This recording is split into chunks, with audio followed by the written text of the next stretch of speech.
Opening this up for my panel this evening, Anila Singh of the Bharatiya Janata Party is with us.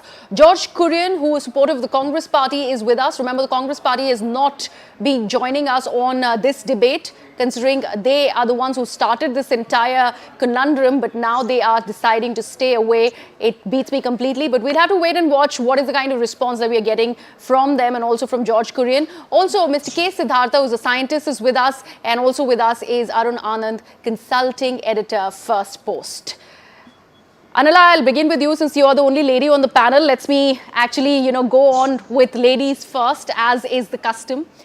Want to understand that there was a Twitter post that was put out by the Congress Party that went on to not just laud the scientific community, also India's space exploration in the name of Chandrayaan 3, the latest one, and then went on to acknowledge the first Prime Minister of the country.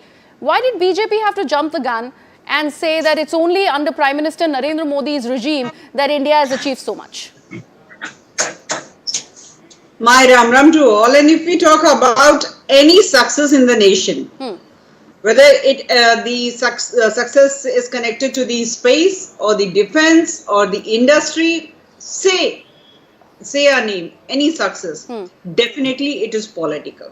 And why I say so? I say so because when the team or an organization or an office works for something, then definitely political blessings are required in the form of budget.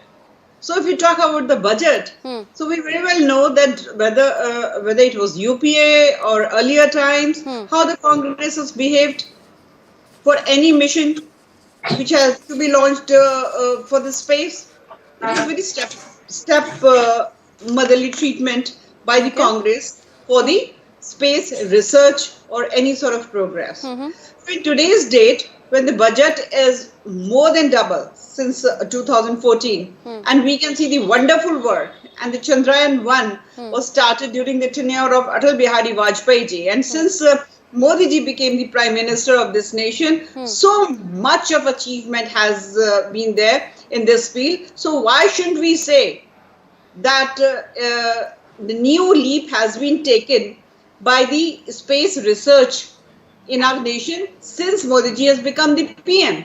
If they are going to talk like this, oh, हमारे time पे तो ऐसा हुआ था, अब भूल नहीं जा रहे हो, नेहरू जी के time पे ऐसा हुआ था, then we have to show them the mirror. Boss, you must understand this thing, that what has happened under the tenureship, Prime Minister tenureship of Narendra Modi ji. Okay. And how we are working, and how in a day's time, like so many satellites are launched. And in today's date, I'm so proud our country is the only nation which has landed on moon on this part, South Pole 1. But Anila, if you are so proud, you also began with answering my question by saying that any kind of achievement that the country has made in so many years of its independence has only been political. Doesn't that discount from the credentials of the scientists, all the senior ones who have been involved for so many years in achieving this moon mission for the country? No, why I said so? Because immediately I said it is political because the budget allocation has to be done by the government, the ruling government. That is why it is political. Okay. I would get Mr. K Siddhartha to respond to the budget allocation point that Anila has been making. Mr. Siddhartha, I know as a scientist you'd want to stay away from politics. Unfortunately, it has become so political and it's become into a battleground as to which political party deserves the credit for India's moon mission or for space explorations. First of all, do you agree with the claims that the BJP spokesperson is making that under the UPA regime, the budgetary allocation was not apt for India's space explorations or for that matter, the moon mission? Chandrayaan 1? See, politics is a game of perception. And how is it that perceptions and narratives are played? This can be anyone's guess, particularly anyone from media like you. You can always go on to make it so. But we're going to make it go to the basics and make it very, very simple. See, every government wanted that India should go on to achieve something in space. It was only the intent of the person, intent of the government, to an extent, whatever that you can go to call it. And the way certain things have been cobbled together, they have been coalesced together, they have been fused together, and so on. Now, for the last so many of these years, any achievement that we have made, that have been basically by the scientists. But you Yes. also know that we lost 195 scientists, not by a natural death. They were killed. You know that much better. So this is one part that can go on to be discounted from any type of a credit from anyone. Now, from 2014 onwards, there has been a shift in the science policy, in the space policy, and fortunately, that has started bearing some type of a result. Now, even before that, there were certain things that were happening, and they were happening almost every day.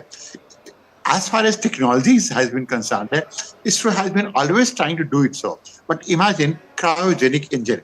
Now, if India wants any type of a technology, it won't undergo a phase of arm twisting like it happened with cryogenic engine. Because in cryogenic engine, India was literally arm twisted. And not only that, some of the scientists who were trying to develop it, you know what had happened, and also how is it that some of the governments protected them as well, the culprits. Now, it is only now that we happen to know what was the truth. Now, because of the shift, this shift has taken place from three angles. That is what is remarkable. The first is technology. The second is the zeal. The third part is the international cooperation. Chandrayaan wouldn't have been successful had European Space Agency not cooperated with it, had Britain not cooperated with it, had United States not cooperated, had failures as well. So, in all, the combination of scientists along with the policymakers who never actually dissuaded the scientists not to do anything. That is number one. And to cap it all, But did the dissuading come in the earlier UPA regime is what I'm asking you, Mr. Siddhartha. Are you making that claim that during the UPA regime, that assistance that was much required by the people in governance was not given to the scientists? Because this worst point that you mentioned, zeal, that has never been missing as far as the scientific community of the country is concerned. Well, see, this is something that can be debated. And to put myself in that bracket, whether it was to an extent desired or not, that can go on to put a lot of debate on that part. What we are only talking about is that the degree of cooperation that was required, the degree of international cooperation, financial cooperation, technical cooperation, and the zeal that was going to be required.